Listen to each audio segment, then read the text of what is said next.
I'm not sure if we're live or not, so I'll have to check. I'm not sure if we're live or not. But we've got the game on, and that's what that matters. Why isn't it?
Right, so let's actually get into the game. So this.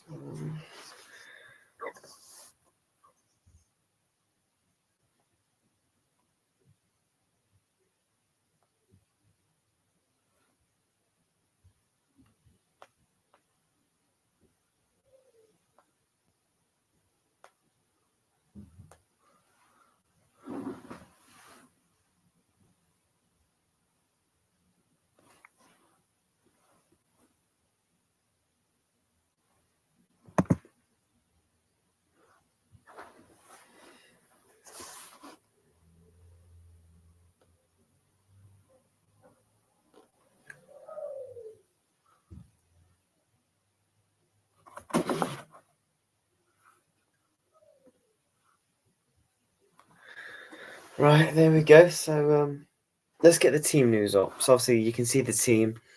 It is Pope. Why can't I turn it?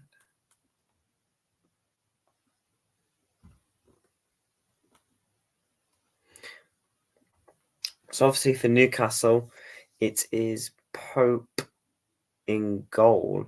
Trippier, Lascelles, Charlotte, and Romans as a back four. As you can see, the midfield and the attack. I'm just checking something because what I'm streaming on, I've just done an update on my new laptop, and I'm not sure if it's just killed the stream because I've been trying to go live for the past like 25 minutes, and I've not been able to due to this fucking update I did. And now I think it's potentially fucked everything up, which is very annoying, which I'm hopefully trying to fix. I've not really watched much of the game, but Newcastle are on the attack here. Ball's whipped in. Isaac. Oh, just wide. My prediction for this game, I did go with, I think it was a 2-0. No, what did I go for? I think I went 2. Yeah, I went 2-0 Newcastle in my prediction. So hopefully that will be the case. But I won't mind Man United getting another thumping by Newcastle. I mean, they did lose some. What was it, 3-0 in the League Cup a few weeks ago? So they're going to look to put in a big performance. If you look at Manchester United's form of late, they've actually not played that. They've actually got some good results. You look at Everton last week, convincing 3-0. If you take away the Champions League and the League Cup games, the past 5 games since that Man City defeat, they've not been as bad. The football hasn't been great, but they've been getting results. And that's all that matters, especially in this somewhat of a period. The December period is always packed and hard. You just want to grind out those results. And for a club that isn't playing well, they've got to be getting in the points. At least they're picking up the points.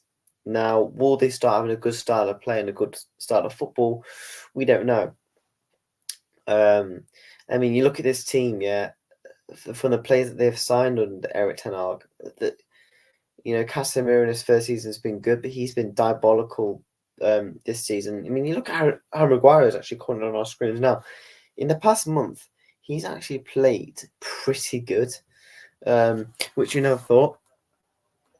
I mean, you wouldn't think that. Harry Maguire is a contender for Player of the Month, which is absolutely mad. Is it somewhat of a redemption for him? I mean, I know he's picked up with, I think he scored a couple of weeks ago as well. So he's picked up with a whole goal on there. But the thing is with Harry Maguire, right? The pressure's not on him to do well. So he might be thriving under it. Because obviously, before this, he was getting obviously loads of hate and he was playing garbage, rightly so. But he's just like thriving as his underdog in the past month for them. I mean, Onana was good before the midweek game against Galatasaray in the Champions League. Will he improve tonight? We don't know. I mean, he's been very more than hit and miss. I think as well, it's the fact that they spent £60 million on him, and when they signed him, he was very hyped, this signing, in terms of the caliber and what he brings to the football club. He's a decent shot stopper, and one thing that he is really good at is playing the ball out from the back, and that's one thing that Erik ten Hag wants to try and do to his style of play. And the one thing with Onana is press resistance. So when people are pressing him, he's good at picking out those long ball passes, which catches out the team's defense. I mean, if you watched a lot of Inter Milan last season, you would have seen those style of plays, those long balls with teams playing those high lines. That is what exactly he's going to bring. Onana. I mean, look, I rate him. I actually do rate Onana. I mean, I do think, look, he's been shit. To put it simply, he has been shit. Under Ten Hag so far, but I feel like I saw something the other day. People saying get rid of him. I mean, I couldn't understand it because he's not playing well. I mean, I saw something about De Gea coming back. I mean, that's just going backwards. If you're bringing De Gea back, it's just like Crystal Palace bringing Roy Hodgson. Onana was meant to be this part of one of the biggest moves of this Man United evolution, because he's good at playing out from the back, and that's what Ten Hag wanted to do at Ajax. And he's going to want to try and do that at Manchester United, and obviously he's not been able to do that. I mean, I do think the injuries to the back four has played a massive part. Martinez was really good last season. Varane's solid when he can stay fit. I mean, Luke Shaw's solid when he can stay fit. And obviously, those three players constantly being injured it's not easy on the goalkeeper. And that shouldn't be like a get out of jail free card. Oh my God, my first team back forwards outside means, that's the reason why I'm playing shit. You can't make excuses for the midweek game where it's the second Ziyech goal and it's straight at you and you catch it, but it still goes into the back of the net. You can't blame it on that. But I feel like when they're getting counter-attack, yeah, you can make an excuse for it. But Onana's a decent goalkeeper. I think you need to somewhat give him time. I mean, look, he's been at for 3 months. I mean, look, I just don't think you can throw him under the bus. Ten Hag's not going to do that. I mean, look, he knows him from the Ajax days. He's not going to throw him under the bus and sell him in January or sell him in the summer. I think they could do with another goalkeeper anyway. I mean, you look at their goalkeepers that they had over the past couple of years: David De Gea, Debraka. Crap. I mean, Debraka was average at Newcastle, but then obviously they brought him in to be third choice. Tommy Heaton, Dean Henderson obviously has moved on as well, so they need a backup goalkeeper anyway that's going to challenge Onana. I mean, they've not really got competition, so it's not like they can even drop the man. I mean, if they had competition, they can somewhat drop him and make a case for it. But the fact that they haven't, they can't exactly do that. I mean, from a rival's point of view, should Ten Hag be sacked? Look, it's difficult because, look, he's been in here for 18 months and there's been no real style of play. Yes, albeit they've won a trophy and got top four, but there's context to it. Liverpool was awful last season. Spurs, toxic under Conte. So there's many reasons why Man United got top four. And I do feel like it just papered over the cracks because they won their first trophy in 6 years. So everyone's, oh my god, we won a trophy, we won a trophy. Ten Hag is the man. But I can understand Man United's frustration, being in the job for 18 months and no style of playing. You're watching Ange just come into Tottenham. Yes, albeit they've lost the last 3 games, probably due to injuries and suspensions. But coming into the football club and having a good style of play within a couple of games, and you can already see it with the players, it's going to be frustrating for Manchester United fans, especially with him spending a lot of money. Under previous owners under Tottenham, you don't really particularly get a lot of money now. With the money that Ange has been given, he's made use of it. Maddison, Mickey van der Ven, Vicario, he's made some good signings, and I think all Tottenham need is basically depth. They've got a solid starting 11, which has been clear to see in those first 10 games, albeit the past 3 they've lost. And I think they'll lose tomorrow against Manchester City. However, if he was given a little bit more backing, because they've got everything at the football club. Spurs aren't poor. They've got money. They've got an absolute banging stadium, the best in the world. They've got unbelievable training facilities. So all Spurs needed was a really good manager who was going to take them to the next level. And I think a big reason why Ange is doing well at Spurs, barring the past 3 games, was because nobody expected it. It's not like Antonio Conte, Jose Mourinho coming into Spurs. They've already got that expectations because of their CVs. They've got CVs of winning trophies. Ange has only really been at Celtic, and on track record, managers that come from the Scottish League and the Premier League don't do that well. Or being Brendan Rodgers, he did mid for Leicester and bolted it for Liverpool, and Steven Gerrard got the sack at Aston Villa. So there's a track record there of managers coming from the Scottish League into the Premiership and not doing well. But it's interesting, man. And obviously, this game so far, look, a point would be an unbelievable point for Man United if they was to get a point tonight. I mean, they're defending well here. Luke Shaw gets a block off there. Luke Shaw's been a massive miss for them, Just the experience, a solid, good round Premier League left back has been now for a couple of years. He was always going to be a massive miss, and now he's back from injury. He could be doing pretty well for them. But Newcastle have a corner here. Kieran Trippier. What's he going to offer? He offers nothing. Was that not a handball?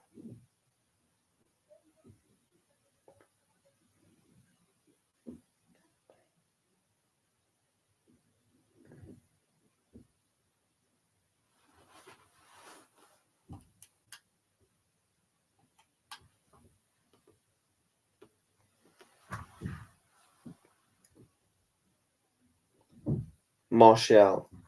Foul. Again, another player at Manchester United. Just speaking on the game, just pick up on certain points.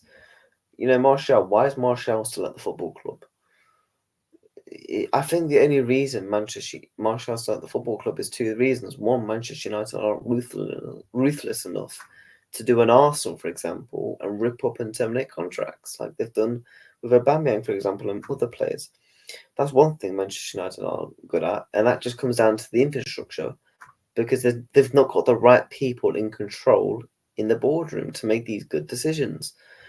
And if they had those, people like Martial wouldn't be at the football club. McTominay, he's sort of one of their own. He's one of the reasons why he's at the club. I mean, he's a bang average player. The question, the way I look at it, right, is, does any of the Man United players start for Arsenal, Man City, and Liverpool? Not really. None of them really. Then you go to the top 4, then the top 6. And once you get to the top 6 and top 8, half those players don't even start for them. I mean, I think you could argue on paper,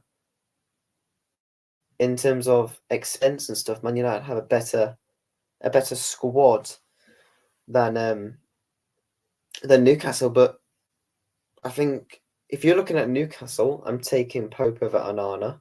I'm taking Trippier over Wan-Bissaka. Botman easily I mean, I'm probably taking Martinez from Man United in the defence. Left back, I mean, who you taking? Livramento or Shaw? I mean, I'm probably taking Livramento for potential, but Livramento is injury prone, so that's difficult. So you probably edge Luke Shaw. In the midfield, I think it's comfortably Newcastle in Bruno G and Joe Linton. I mean, Joe Linton, what a redemption story for him. You know, looking at one of the worst Premier League flops of all time, then comes in as being this central defense centre mid for Newcastle under Eddie Howe, and it's just like a new revelation for him, which is kind of mad. I mean, because he's somewhat got the body type to do it. You know, he's tall, he's physical, he can pass. You know, he's got some nice things about him, Joe Linton. So I'm not surprised Eddie Howe actually picked that out of him.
Right, I'm back.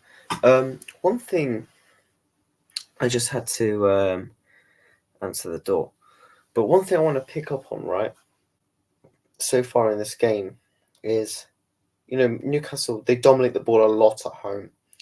The players like Joe Linton and Bruno Guimaraes. There's a young lad called Miley who's playing today. He's actually been pretty decent so far on the right-hand side of the midfield. And the one thing with Manchester United is, yes, they are garbage. They're somewhat decent on the attack. In the counter-attack, they've got players like Garnacho, who's playing well of late, Bruno Fernandes, who's chipping in with goals of late, and obviously Rashford, he's not been as blitzering this season in terms of scoring and assisting as he was last season for certain periods. They've got that pace that they can hit on Newcastle's in behind, because the longer this game goes on, the thing is, what you have to ask is, this game plan is basically going to be sit back, let Newcastle tire out, because the longer they're just going to keep dominating, putting the pressure on, that's going to physically tire them out. And so what the United are probably going to do is they're going to try and nick this game when it gets to about the 70th, the 80th minute, because they played in the Champions League away to Paris Saint-Germain, albeit Manchester United did the same as well. Newcastle this season have been quite tired a lot when playing in midweek, and it's either been in the Cup or the Champions League, and plus Newcastle's bench, they've got loads of injuries right now, so they've not really got quality players to bring off the pitch. So a lot of their players are going to have to play the full 90 minutes to therefore they're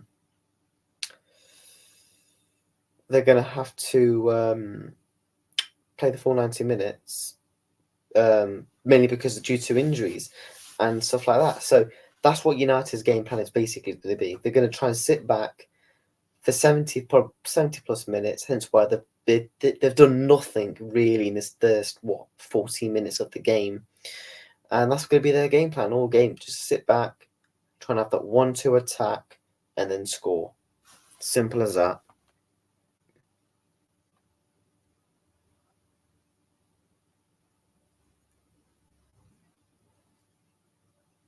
Yes, I mean it could. I mean, to be fair, it could actually work. If it works, it works, isn't it? I doubt they're going to complain. But Kieran Trippier free kick. Oh my god, hits the post. Rattles the post. I remember the last game against Chelsea hit the post from a free kick. One of the best free kick takers in the league has just hit the side post. Oh my god. And it almost bounces their way back in, and Onana has to really rush to catch that quickly. It looked like he was going. It looks like he was hitting the crossbar, and then it was going to bounce in, but then it goes off the post. Worry there, worry there. And Maguire gave the ball away.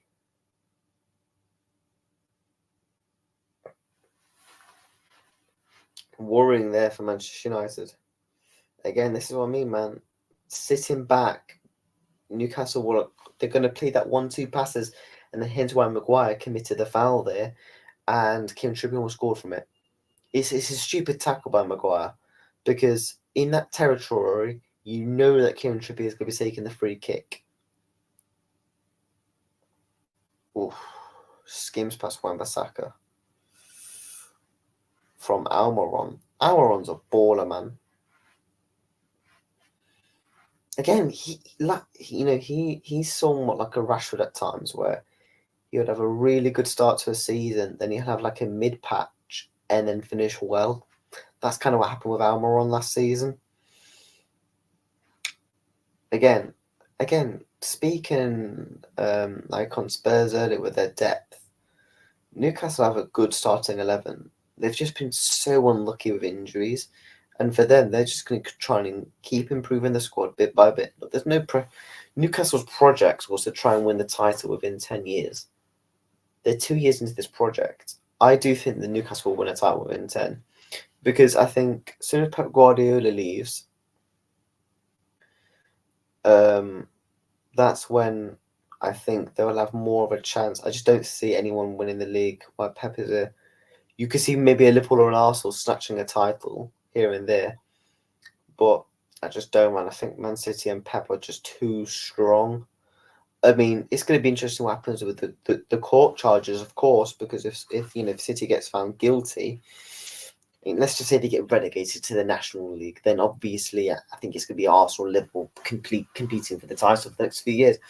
But the reason why I think Newcastle, they're going in the same direction as Manchester City. I mean, look, when did City get taken over? 2008. They won a title within 3-4 years. Got to a cup final within that time as well. Newcastle have been to a cup final. They've got that experience of going into a cup final. And obviously, it was too early for them, you could probably say, because, the players have never been in that position before. It's been a while since the club has been in there. So a lot of it was mainly riding on emotion. For Newcastle, as we do approach half-time here, a couple of minutes before half-time, Newcastle 0, Manchester United 0. It's just basically been a domination from Newcastle from start to finish, really.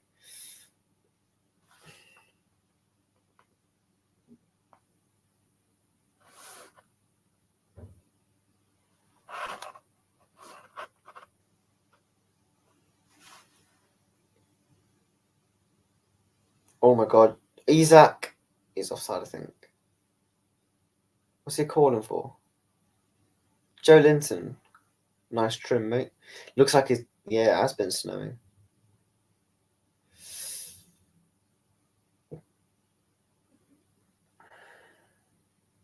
So one thing, people, I'm from the UK, right? And tell you what, it is freezing. Freezing. I will not be going out in this. If you are, make sure you wrap up warm, mate, because it's -1, -2 all over the country tonight, especially up here in the north. It's going to be heading to the -3s, -4s. Icy as well. Dark. Yeah, dark nights are coming as well. It's December, innit? Oh, Maguire screaming as he makes the clearance here.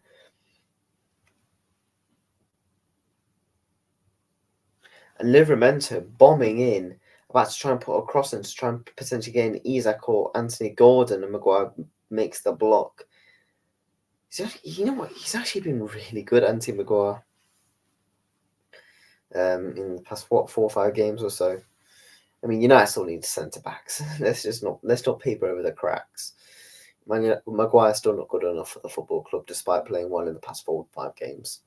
I tell you what's really overcrowded here. Onana pushes. Is that Shaw to the floor? Get up. And Joe Linton and Marshall are squaring off. The rest could have a word here.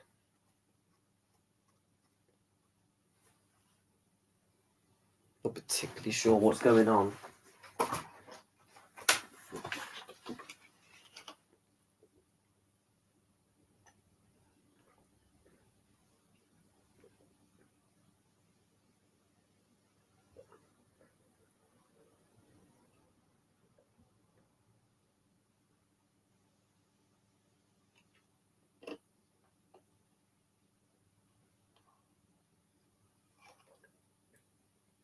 There is going to be 1 minute of added time.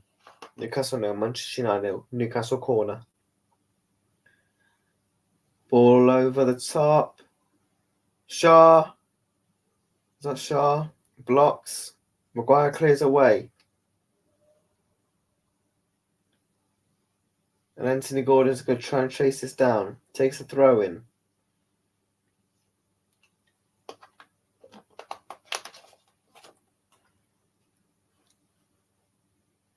It's literally been all Newcastle. Newcastle have pinned them in. Joe Linton. What was that?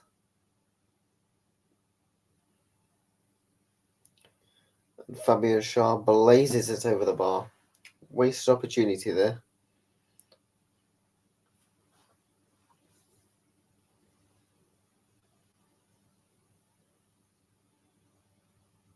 I do see Newcastle getting that breakthrough. I mean, look, there's only so much Manchester United can defend.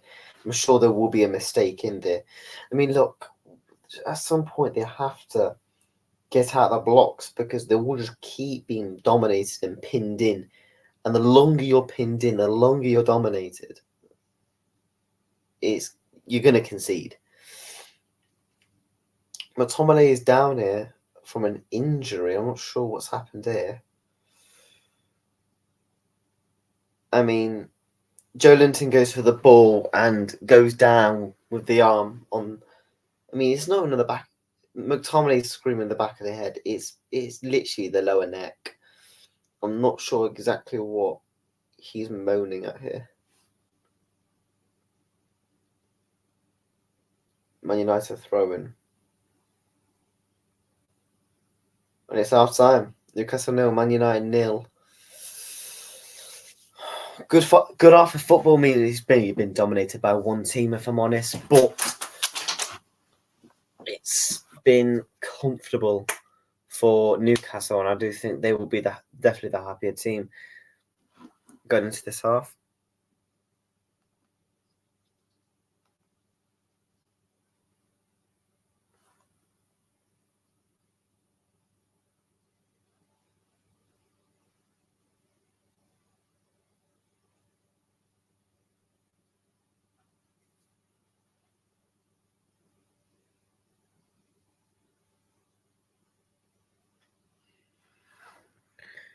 Right, people, I will be back for the second half. Let me make it back.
Hello. John, you're very boring.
Right, I'm back.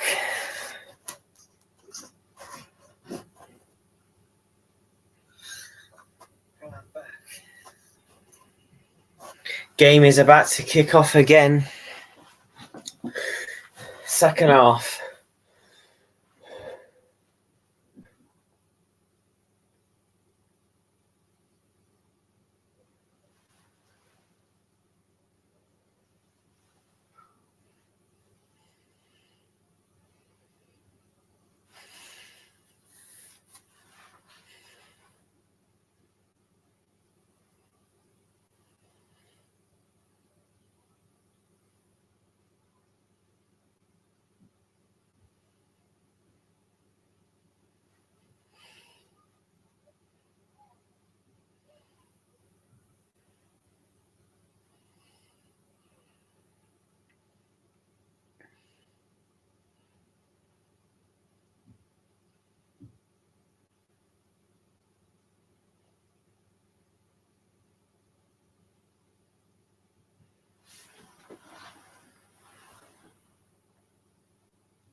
Excuse me.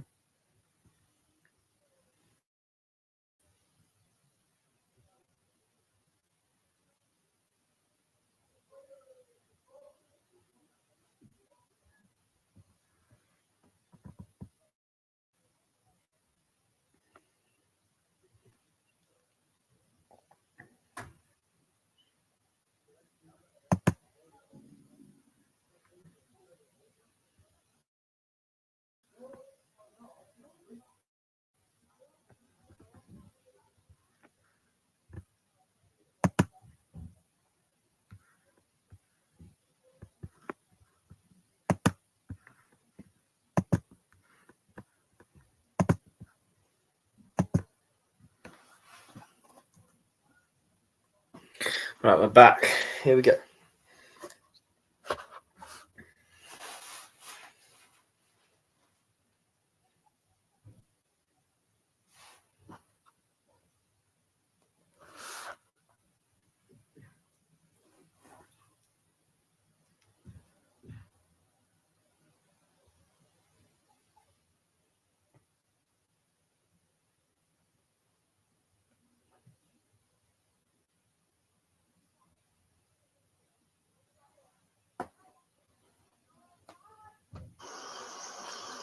I'm not sure.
Right, we're back.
1 second, people. Just trying to download this thing for the stream.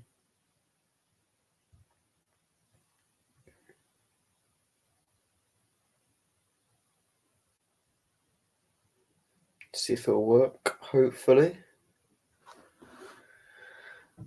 Joe Linton sprays a pass to Gordon. Livramento. Back to Anthony Gordon. Joe Linton 1-2. Gordon over the top. Maguire blocks.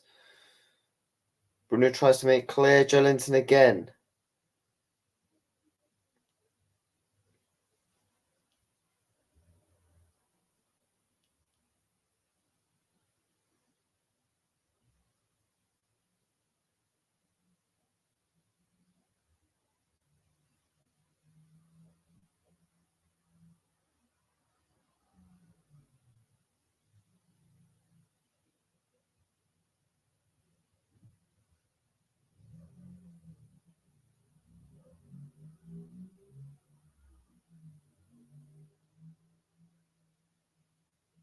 I think the one thing that's going to work in United's favour is the one thing that's going to work in their favour is Newcastle have got a lot of injuries, so they've not got many players to bring onto the pitch. So then, therefore, that leaves them to be very one-dimensional because those players are just suited for that system. If that makes any sense, that probably doesn't make any sense. What I'm trying to say, but what I'm trying to basically say is because their bench is garbage, so then therefore they've not got other players to make a somewhat different impact because what Newcastle are going to offer is they're just going to be very one-dimensional. And it's going to be their game plan is just been very boring. All they have really done so far is basically just get the ball on the edge of the box, try and win the odd free kick, and put balls into the box from corners and stuff. That's what their game plan is.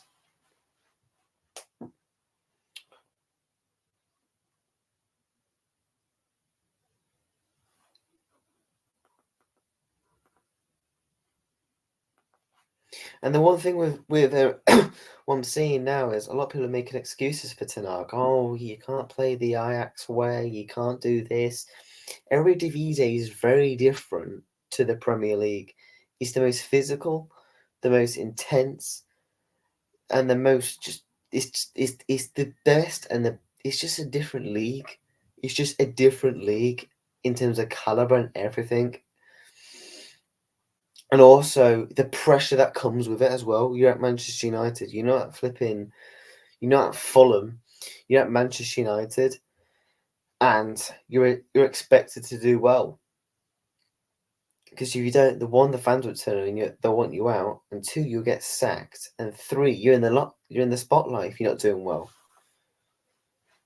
And I feel like with Eric Ten Hag, all being last season was a good thing, winning that League Cup and getting top 4. You could somewhat say that's damaged him a little bit, and the reason why that has is because it's brought this expectation. Manchester United got to try and challenge for that league title, and obviously, it's quite clearly it's papering over the cracks. Livramento.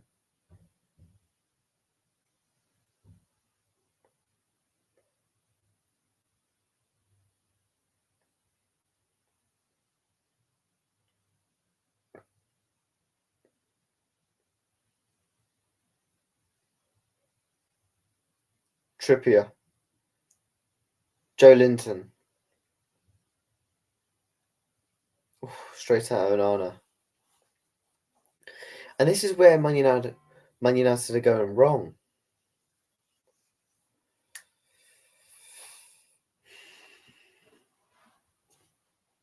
"54 minutes in, nearly 10 minutes into the second half.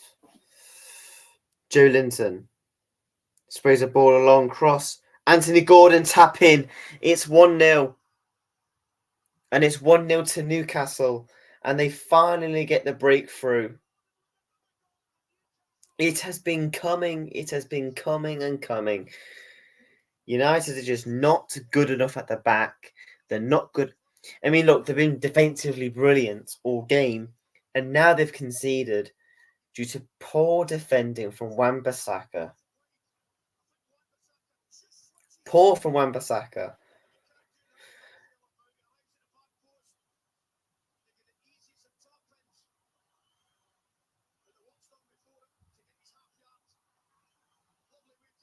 One 0 Onana's got no chance. Brilliant from Joe Linton and Bruno Guimaraes linking up there. It's Kieran Trippier. It's another assist for him. He nearly sprays to Almiron, but it's a tap in for Gordon. And Man United have been caught out here.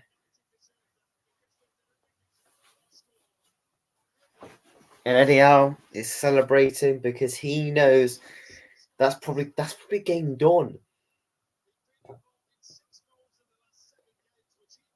Newcastle are basically ultimately playing past the parcel in some aspects. Because the reason why is they're just doing pass, long ball, pass. They're just dominating, just keep passing and passing until they get that breakthrough, and got their breakthrough from a magic pass. Lovely from Joe Linton, plays the pass to Trippier, bang.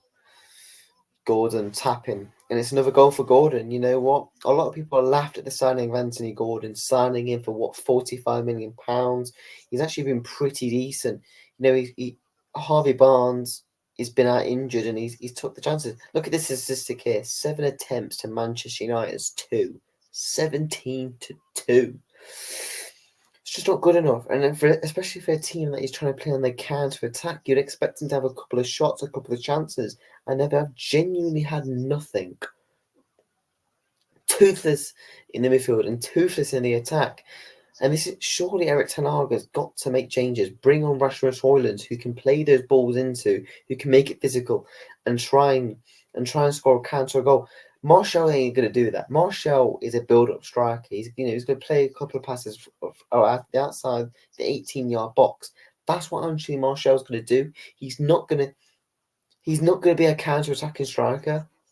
He's had so many injuries. He's lost pace. Oof. Fabian Schär.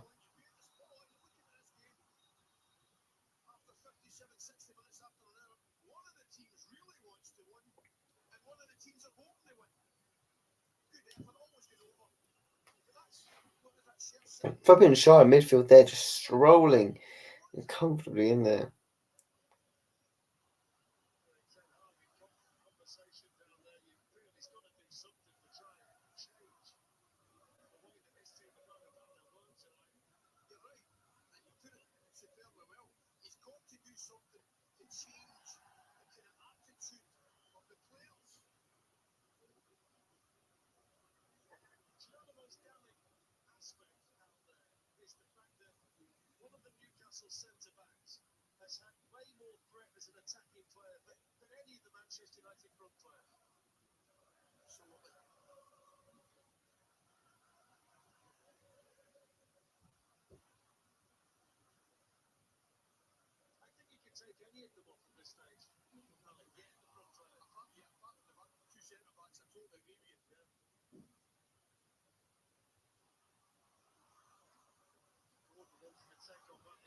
I just don't know how Eric Ten Hag is not making changes. I don't know how he's not bringing on Rasmus Højlund. I mean, let's actually have a look at the bench.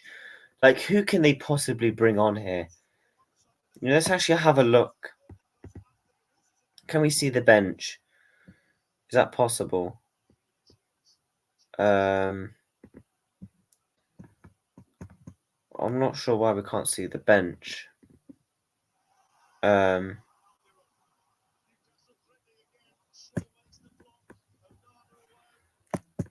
But I'll get up on my phone. The Manchester United. Let's actually have a look at the benches for both teams, because I just don't understand how. I really don't understand. Ball again from Trippier. You look at the subs for Manchester United, you know, they've got a goalkeeper on there, Lindelof, Amrabat, Rasmus Højlund, Reguilon, Varane, Anthony, Pelestri, and Van de Beek. What I would do is bring on Reguilon. I think Reguilon's actually been pretty decent, you know. Reguilon has been solid. I would probably take off Dallo for Reguilon. You know, he's a forward-thinking, somewhat left back, and he's actually been pretty decent in his loan spell so far for Man United. I would take off McTominay and bring on Amrabat. He brings that solidity in the midfield, and then I would bring on Anthony for Rashford because he's just been toothless and just jogging about. Then I would bring on Rasmus Højlund for Martial. If I was a Man United fan, that's what I would be hoping for. And if I was Eric Ten Hag, that is exactly what I'll be doing. You're trying to play on the counter attack. You've not got your striker is not a counter-attacking player, mate. He likes to build up, Anthony Martial.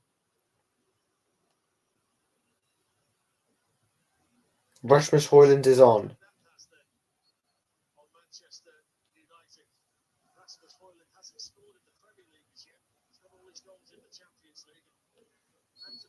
Anthony Martial is fuming off the pitch. I don't get how Martial was fuming. Yes, you've had no service, you've had nothing, but you've not tried to jog back and get the ball back up the pitch.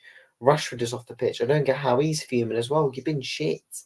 Sorry for my language, but you've been shit. You've not been great. Jogging back when Manchester United are trying to defend our counter-attack, and especially when they're trying to make an attack, he's done nothing. So I don't get how Marcus Rashford is possibly complaining after coming off. But they do have a set piece here. They got Bruno Fernandes and Luke Shaw above this. See if they can do anything with this. With half an hour to go. Newcastle 1, Manchester United 0.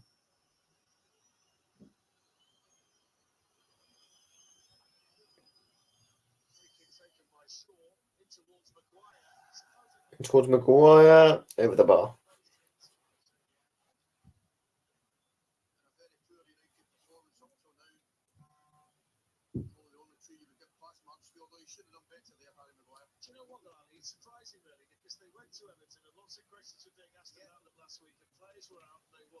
To Istanbul, very hostile atmosphere. I know they gave away some goals, but they gave absolutely everything in that stadium for 90 minutes. The performance on Wednesday compared to this is absolutely night and day from them. That's exactly the point. There's a way to win games of football. There's also a way to lose games of football, Fletch. And this it's been a lackluster performance. It's been very, very poor. As I say, there's been no real effort, no closing people down, no aggression, no willingness to go close people down and go and play. He's just wondering if substitutes can make any sort of difference. It's such a shame because it had nothing to do with attitude and spirit on Wednesday night at all. Gordon challenged there by Maguire. Back into Newcastle.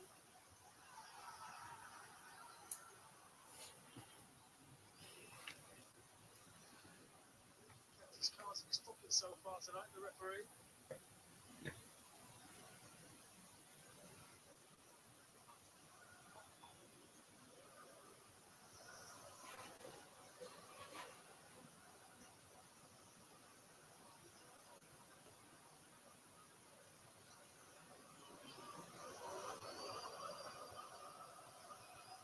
Still on the goalkeeper's case, I noticed. Yeah, that won't change. Really good pressure. Finally on Benjamin.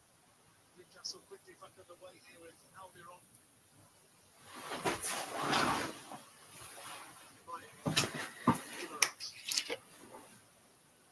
Alexander Isak.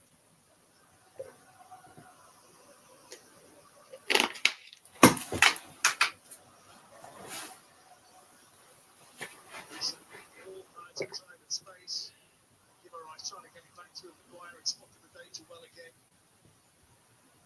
There's Garnacho. Have you seen the ball tonight? Garnacho bar that early in the flurry. He gives it away cheaply there to Joelinton. I mean, look, Man United should be losing by quite a few. I mean, Newcastle had about 20 shots to Man United's 2. They've been dominated from start to finish for 64 minutes.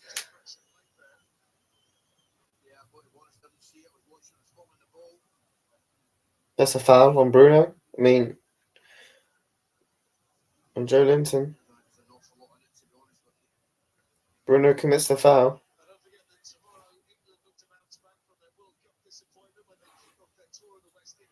But yeah, people, we will be live tomorrow again for my team, Liverpool. The Liverpool Sheffield United Watchalong. We'll be kicking off about half an hour before the game, going through the lineups, etc., etc., and the build-up.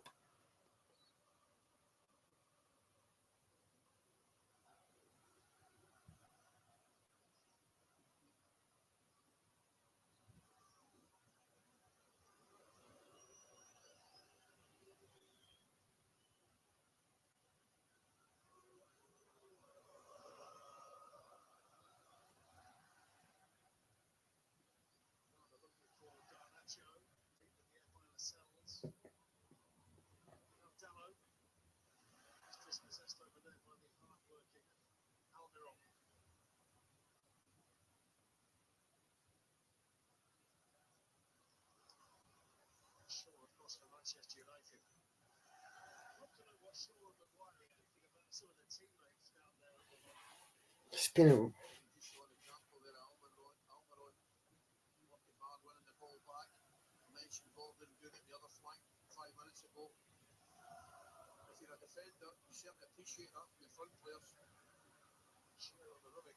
It's been a really poor game this for Man United. Honestly, 2 shots, not even challenging Newcastle. I mean, you'd want them to try and challenge them, especially after midweek. Try and tire them out. Oh, and Shah goes in and steps on Bruno's ankle, and he goes down like he's been shot.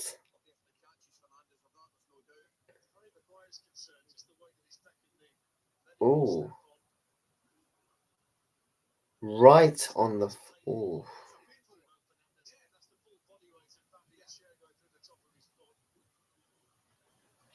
Could this be a possible red card? Could this be a possible red card? He goes full on in.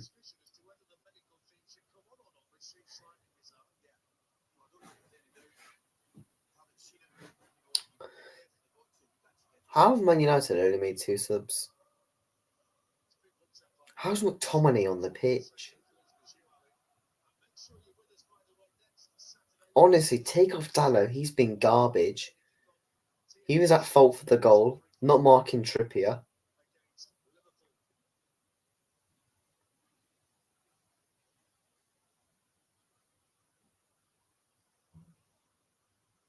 Bruno Fernandes still down here.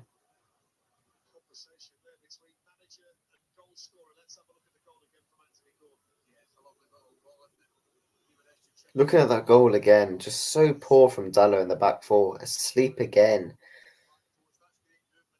I mean, look, you can see the inexperience from Mino there, the Manchester United youngster, getting bypassed in the midfield. I mean, you can't really blame the lad. He's been thrown in at the deep end at St. James's Park away.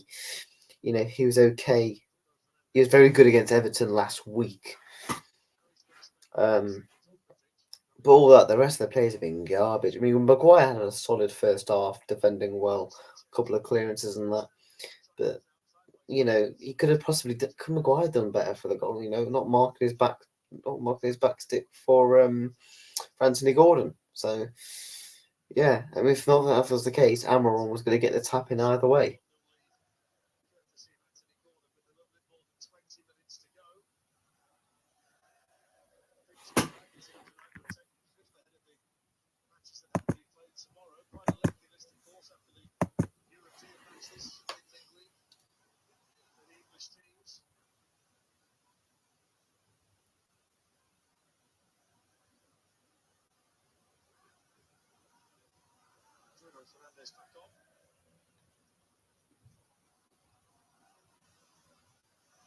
How was there not? I mean, look, I hate United, but I thought that was at least a yellow card there, the foul on Bruno. However, speaking on Eric Ten Hag again, his substitutions have been shocking. How is he not bringing Amrabat? This whole thing in the summer, he wanted Mason Mount. Amrabat was like one of those other players. They tried to buy him so many times, faffing about, didn't want to pay the money. Then they eventually get him on loan, and now they're not even playing him. I really don't understand. Where's the consistency, and where is the logic?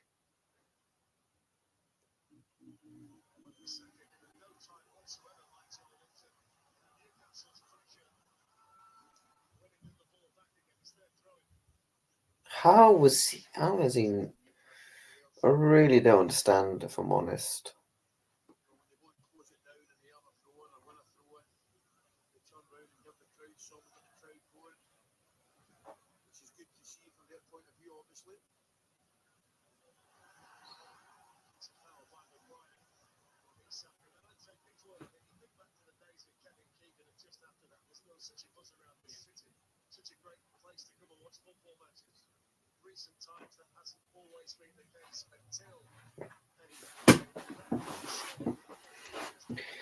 Just under 20 minutes to go here. Newcastle 1, Man United 0.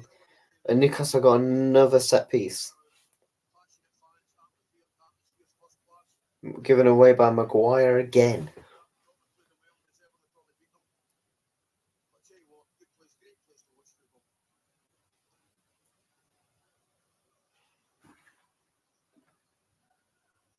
I really don't understand how Amrabat's not come on.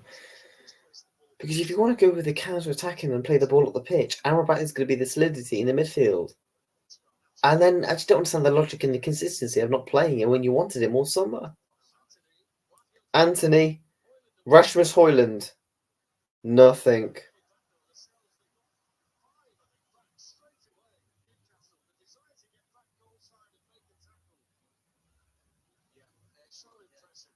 Højlund just bodied off the ball there.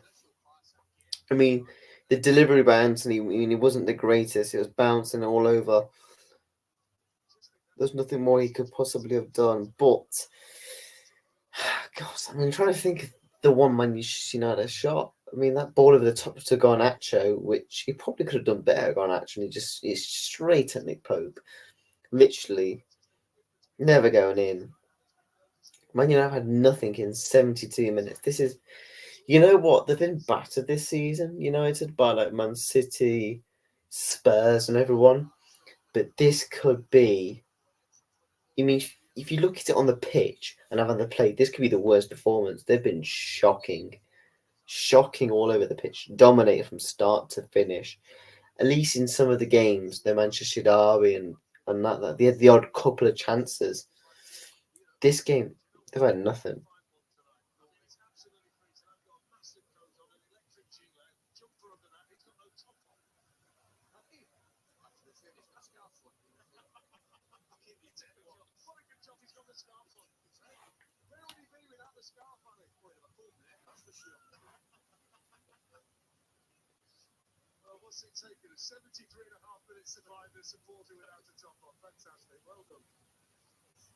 Newcastle fan with their top off, flipping out. He's loving life, dancing away. They always take the tops off, don't they? The your orders.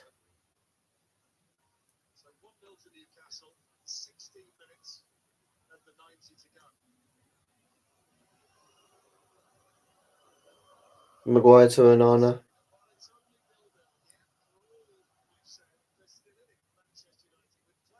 Loses the ball again there, sure.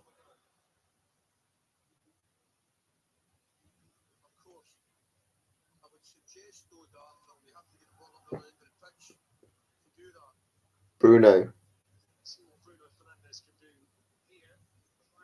Ball out wide to Anthony. He's not playing 1-2 with Wan-Bissaka, giving the ball straight away again.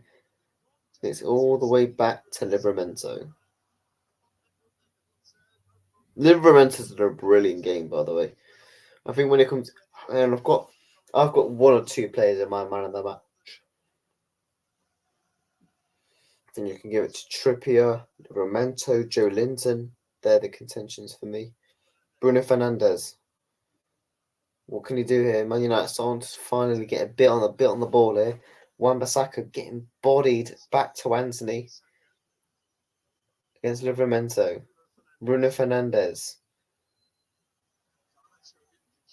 Nothing from Garnacho there.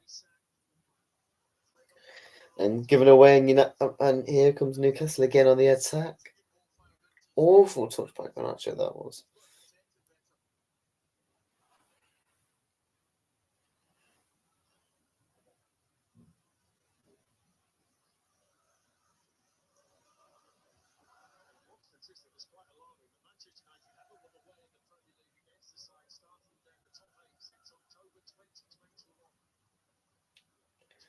I've just heard a stat that Manchester United have not won away against the top 8 since October 2021.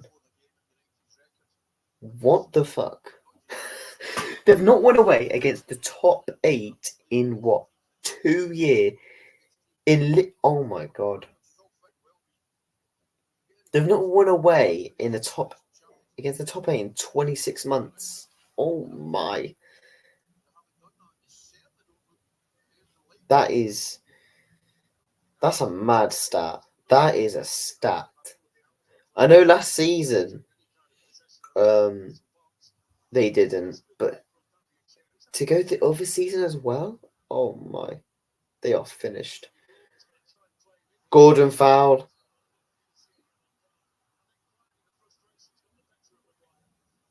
Maguire's been given a booking here.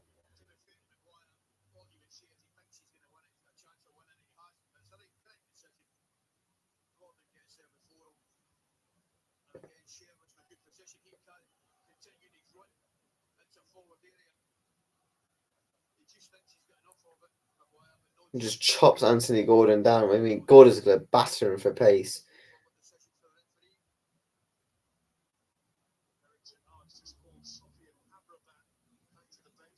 Amrabat is warming up apparently. I mean, it's only taking him 77 minutes. I mean, Amrabat should be starting him with McTominay any day. But Jesus Christ, the fact that it's took him 77 minutes to finally warm up is quite embarrassing, to be honest with you.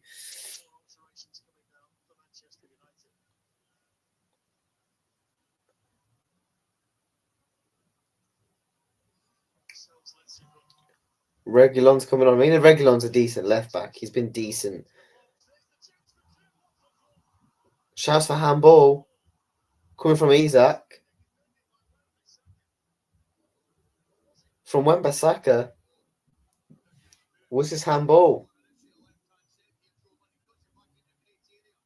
Ooh. It hits the... No, not handball. Hits the shoulder.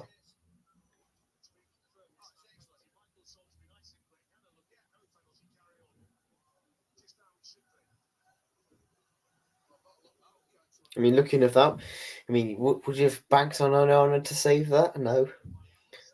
Corner to Newcastle. With just over 12 minutes to go. They've had 7 corners to Man United's none. I mean, how are Man United still in the game? Somehow, with 10 minutes to go, they are in the game, despite, obviously, they've had no chances. But it's only 1-0. If they was to get a point,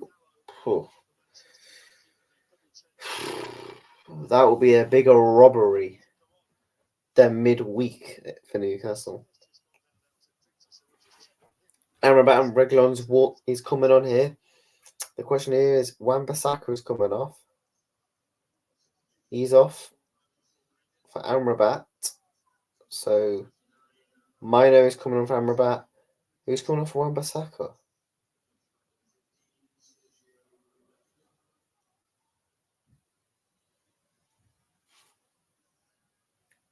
How is McTominay still on?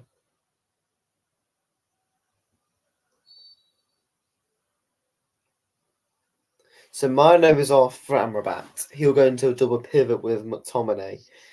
And Reguilon is on for Wan-Bissaka. I mean, I would have took off Dallo, if I'm honest, and put Reguilon at left back because he can play left back.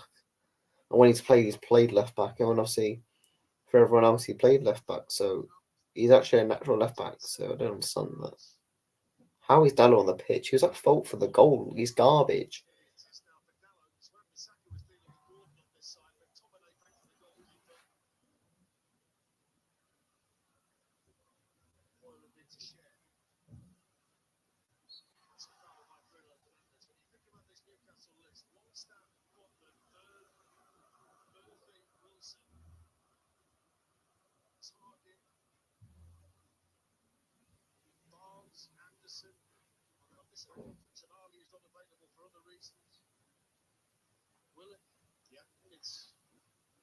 Subsequent tonight, they got Crap, Richie, and Dummett, who are the senior pros, along with Ben Parkinson, Alex Murphy, and Amadou Diallo, all young players, and two goalkeepers. 9 minutes to go here.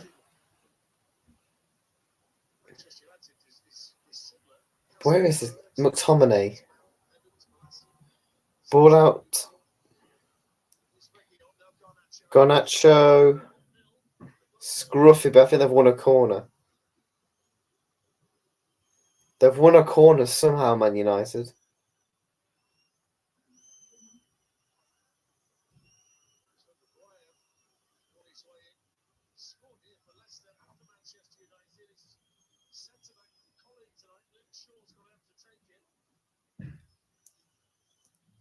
Ball in.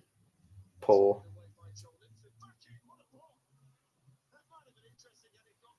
Was that Amrabat who just volleyed that? It was a block and Onana just shot out of net.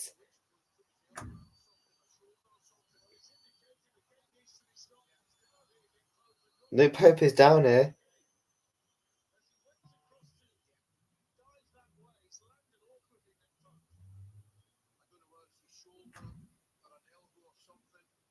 Is Pope injured? Reguilon takes a shot.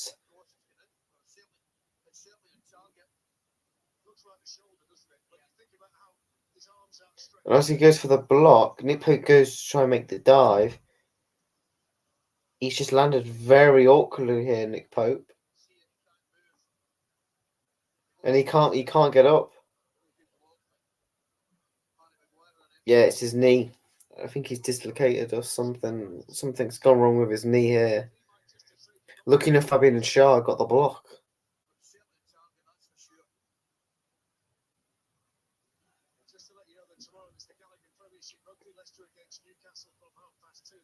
If Pope's that injured for Newcastle, that is actually mad. Another injury for Newcastle.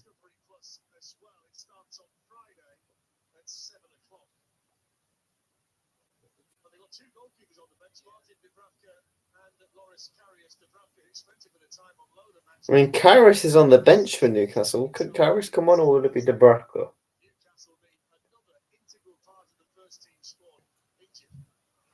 Speak for Newcastle, man. Another injury. I think it's going to be Dubravka who's going to come on.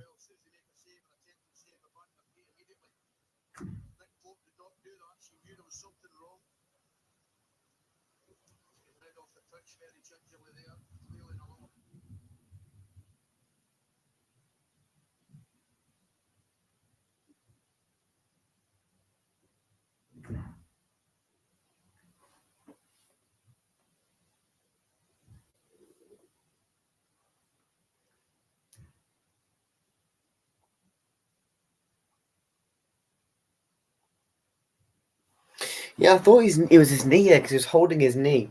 But I think he's dislocated his shoulder. I think that's a similar injury to what Robertson's got, where he did his shoulder in.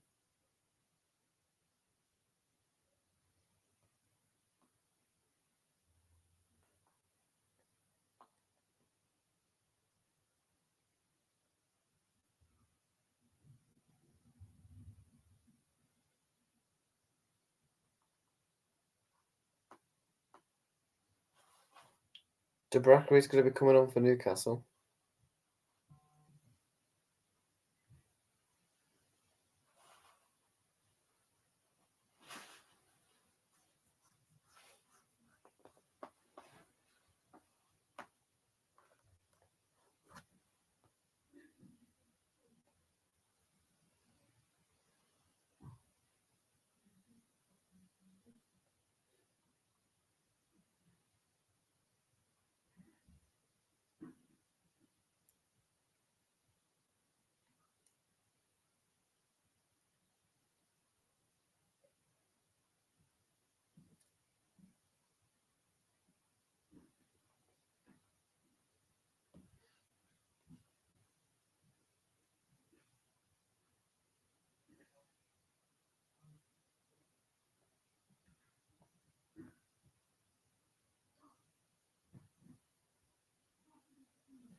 Right, I'm back, people. I was just chatting to my housemate.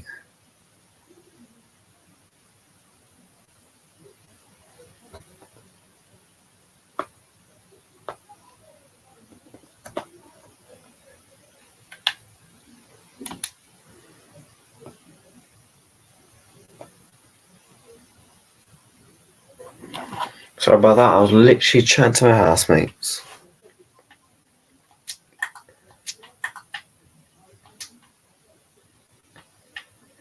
So I missed the past, 10 or so minutes?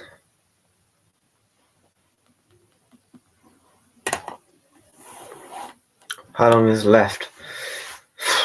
Oh, defending here. Manchester United, Fabian Schär. So who came on for Newcastle in goal? Was it Debraka or Karius?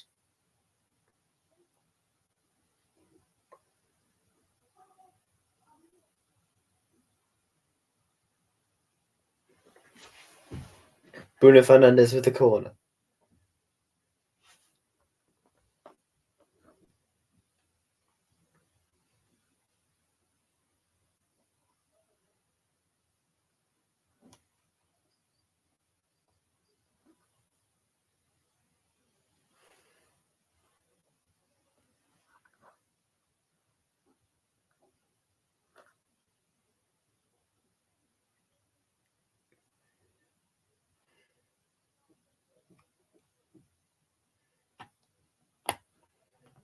Bruno G. Manchester United finally putting the pressure on here. Newcastle 1, Manchester United 0. Just gonna go toilet, people. 1 second.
Last few minutes of the game.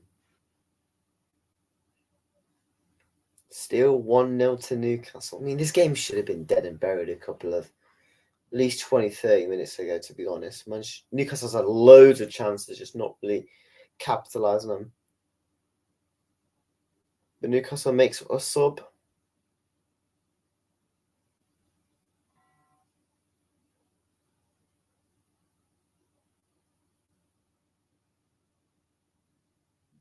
And Richie's coming off Anthony Gordon, a defensive sub.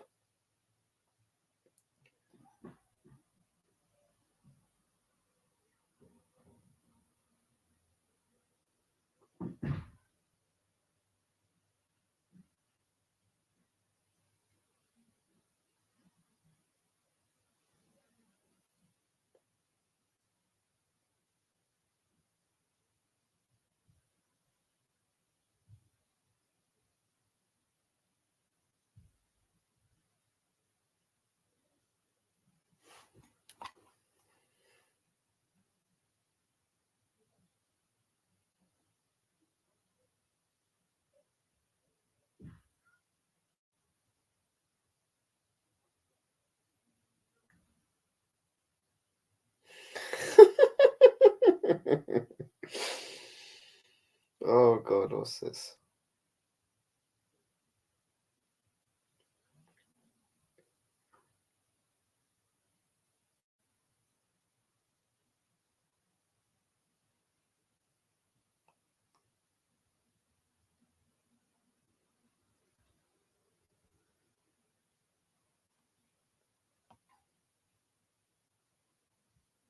Can't lie, it has been a bit of a boring game.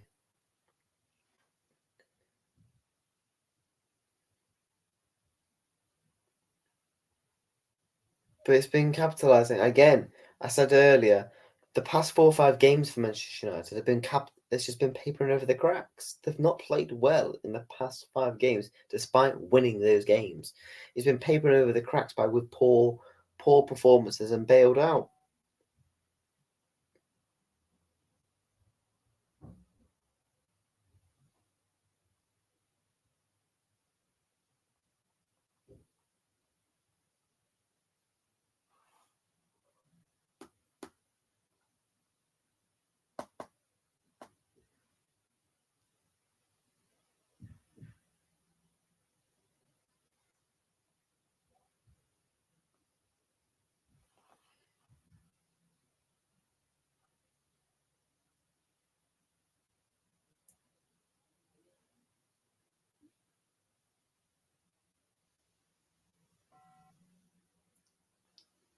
Newcastle had 25 shots and scored 1. Pathetic, embarrassing, awful performance by Man United.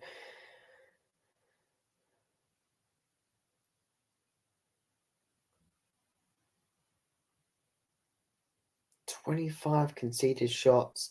The game plan all game was to try and counter-attack in the... Oh my god, they're embarrassing. What an awful... I'm not going to lie, it is literally domination. It was like watching Man City against Burnley. No, Man City against Sheffield United. But with just 1 goal, basically. Just poor crap. Just a mid-game. But people, smash a like, subscribe. And we're going to see you tomorrow for... the Liverpool game. Oh, that's going to be interesting. So yeah, make sure you smash a like on that. In a few days' time, we've got the preview coming up for the Sheffield United game. Then, so yeah, if you go on my channel, there's a lot of videos scheduled up, ready to go that we're going to be doing streams on. But take care, subscribe, have a beautiful rest of your day, and I'll see you tomorrow. Also, I stream on Twitch. I'll make sure I'll try and put the link in down below. We play FIFA, Fortnite, whatever. What is Eric Ten Hag doing? He's not even shaking hands with anyone. He's just standing there in the middle of the pitch and now proceeds to walk off. You know how managers come on the pitch and shake hands with everyone? He literally just stood on the pitch and then walked off. What a weird manager. But yeah, 1-0 to Newcastle. Gordon scores. Take care. Out.